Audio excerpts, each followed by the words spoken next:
Balochi classical शायर मुल्ला फाजिल की याद में मुनक्कद होने वाली लफ्ज़ान की दीवान की तैयारियों को हतमी शक्ल दे दी गई है। 18 अप्रैल को लफ्ज़ान की दीवान का मेला सजेगा।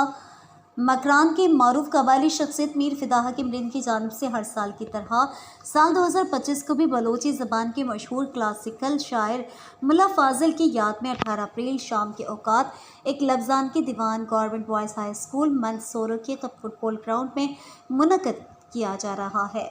हस्बे रिवायत ये दीवान 3 हिस्सों पर मुश्तमिल किया गया है, जिसमें मकरान से ताल्लुक़ रखने वाले शायर, अदीब, दानिशवर और गुलकार हिस्सा ले रहे हैं। इस सिलसिले में तमाम तैयारियों को मुकम्मल कर लिया गया।